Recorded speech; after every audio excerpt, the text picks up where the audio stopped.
Friends, online class में आपका स्वागत है। आज हम पढ़ेंगे क्लास 11 का सब्जेक्ट इंग्लिश, जिसका चैप्टर है we are not afraid to die if we can all be together.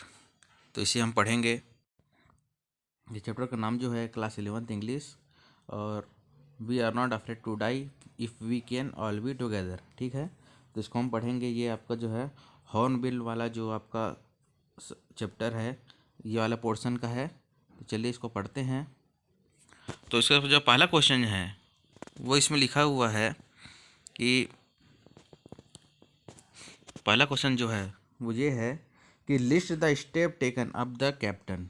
ठीक है, ये वाला है list the step taken up the captain. तो इसका मतलब ये है कि कैप्टन के द्वारा उठाए गए जो स्टेप है, जो कदम है, उसका वर्णन कीजिए। कैप्टन ने जो कदम उठाया था, कैप्टन इसने जो कदम उठाया था, इसलिए कदम उठाया था क्योंकि वो जो जहाज़ में सफ़र करने के लिए जा रहे थे, जो भी परेशानियां थी, उन परेशानियों से निपटने के लिए कैप्टन के द्वारा जो कदम उठाया गया था, उसका क्या करना है, हमको वर्णन करना है। ठीक है, इसमें आपको जो दो पार्ट दिए गए हैं।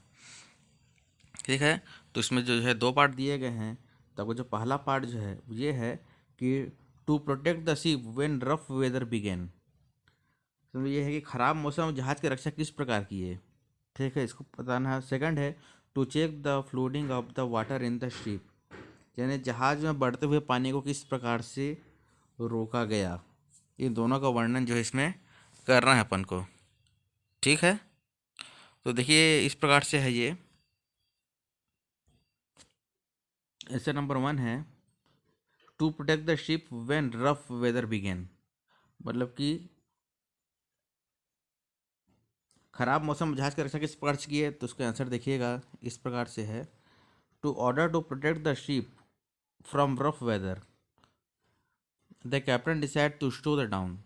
मतलब ये प्रोटेक्ट द शिप, शिप की रक्षा करने के लिए रफ वेदर यानी कि बहुत खराब मौसम में कैसे रक्षा किए। कैप्टन डिसाइड किया स्लो द डाउन, शिप को क्या किया जाए, थोड़ा स्लो किया जाए। सो ही ड्रॉप द स्टोर्म, इस प्रकार से जो उसने क्या किया, जब जो है हवा जो है वो कम हो जाए, लहरें जो है वो कम हो जाए। ड्रॉप द स्टोर्म जीब एंड शील्ड, यानी कि क्या है उसमें ड्रॉप है नीचे गिराना। पाल न को जो पाल जो है पतवारों क्या किया उन्होंने नीचे गिरा दिया। And jeep the shelled heavy boring rope, ठीक है, और रस्सियों क्या किया उन्होंने खींचना शुरू किया। And loop across the stem, और रस्सियों को खींचना शुरू किया।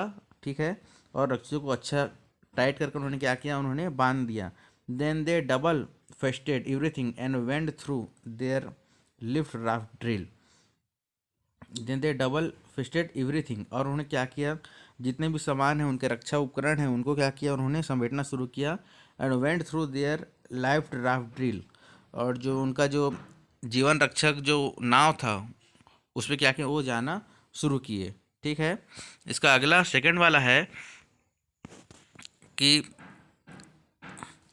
To check the flooding the water of the ship. To check the flooding water of the ship, इसका मतलब यह है कि जहाज में बढ़ते हुए पानी को किस प्रकार से रोका गया। ठीक है, जहाज में बढ़ते हुए पानी को किस प्रकार से क्या किया गया, रोका गया।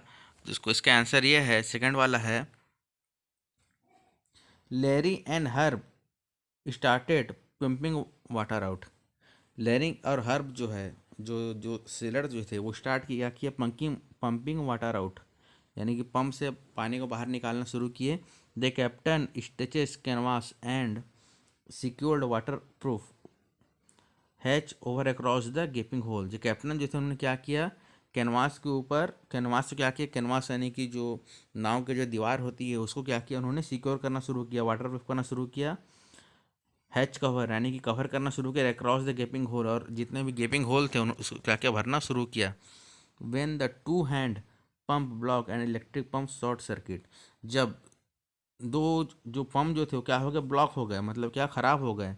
And electric pump short circuit, जब इलेक्ट्रिक पंप जैसे शॉर्ट सर्किट हो गए, he found another electric pump, उसने क्या किया, अनदर दूसरे इलेक्ट्रिक पंप को क्या किया, उन्होंने खोजा, कनेक्टेड इट, उसे कनेक्ट किया and into out pipe and started it, और पाइप से जोड़ा और पानी को बाहर निकालना शुरू किया। ठीक है, ये प्रश्न क्रमांक 1 का आंसर है। अब देखते हैं प्रश्न क्रमांक 2।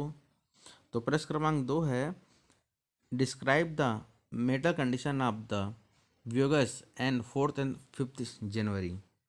इसका मतलब ये है कि 4 और 5 जनवरी की समुद्री यात्रा का मानसिक स्थिति का वर्णन कीजिए। मेंटल कंडीशन है ना, मानसिक स्थिति का वर्णन कीजिए। कब वर्णन करना? 4 और 5 जनवरी का।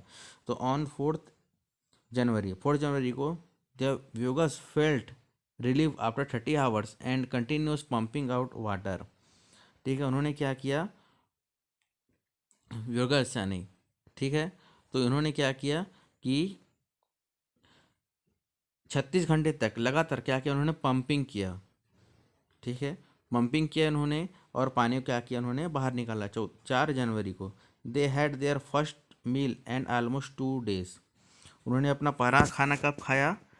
ऑलमोस्ट 2 दिनों के बाद उन्होंने क्या किया? अपना पहला खाना खाया। ठीक है, their respite was short lives, they faced dangerous situation on the 5 January, their respite was short lives. ठीक है, उनके पास में क्या था? बहुत ही कम समय था। दे फेस डेंजरस सिचुएशन, उन्होंने बहुत ही खतरनाक परिस्थिति का सामना किया ऑन 5 जनवरी और 5 जनवरी को। Fear of death loomed large, fear of death ये क्या था? फियर ऑफ डेथ है ना, करो या मरो की परिस्थिति था। ठीक है, ये बहुत ही क्या है? डरावना सच था। ठीक है, they were under great mental stress, उन्होंने क्या किया? वहाँ पर बहुत ही जो है महान जो है बहुत ग्रेट मेंटल से बहुत ही ज़्यादा मानसिक तनाव को क्या किया? उन्होंने वहाँ पर अनुभव किया, मानसिक तनाव को उन्होंने भोगा है। ठीक है, अब प्रश्न क्रमांक 3 देख लीजिए किस प्रकार से है। तो प्रश्न क्रमांक 3 है, describe the shifted in the narration of the event as indicates in the 3 section of the text give a subtitle to each section। प्रश्न क्रमांक 3, तो इसका मतलब यह होता है कि किताब में 3 भागों में आए हुए घटनाओं के परिवर्तन का वर्णन करिए, हर भाग को उपशीर्षक भी दीजिए। तो ये जो किताब है उसमें जो क्या किए हैं? इसमें 3 सेक्शन, तीनों भाग में क्या हुए हैं? परिवर्तन आए हुए हैं। ठीक है, नरेटर यानी कि जो लेखक है उनके जीवन में क्या हुए हैं? परिवर्तन आए हुए हैं। इवेंट यानी परिवर्तन आए हुए हैं जो इंडिकेट करते हैं 3 सेक्शन, 3 भाग में आए हुए हैं। Of the text given the suitable title, उन्हें कि अच्छे से क्या करना है? सब टाइटल भी देना है। तो इसका आंसर देख लीजिए। आंसर है इसका प्रश्न क्रमांक 3 का आंसर है the first section describe A peaceful journey. पहला जो भाग है वो पीसफुल जर्नी मतलब कि बहुत ही शांतिपूर्ण यात्रा का क्या करता है? वर्णन करता है। फ्रॉम पॉलीमाउथ इंग्लैंड, जो पॉलीमाउथ इंग्लैंड का जो बंदरगाह था वहाँ से 3500 किलोमीटर की यात्रा ईस्ट ऑफ केप टाउन, जो पूर्व में जो केप टाउन है वहाँ तक की यात्रा इन्होंने बहुत अच्छी तरीके से की थी। The rater is relax and full of confidence, जो लेखक जो थे वो रिलैक्स थे और कॉन्फिडेंस से, आत्मविश्वास से भरे हुए थे। As the weather better deteriorated in Africa, और वेदर भी क्या था? डिट्योरेटेड। ठीक है, एज द वेदर डिट्योरेटेड मतलब क्या था? वेदर जो था वो थोड़ा सा क्या हुआ था? खराब होना शुरू हुआ। दे फेस्ड गिगेंटिक वेव, उन्होंने क्या किया? और गिगेंटिक वेव यानी कि बहुत ही जो है लहरें जो थी जो एक समान नहीं चल रही थी, जो ऊपर नीचे चल रही थी, असमान स्थिति में चल रही थी, उनको क्या किया था? उन्होंने फेस किया था, उन्होंने क्या किया था?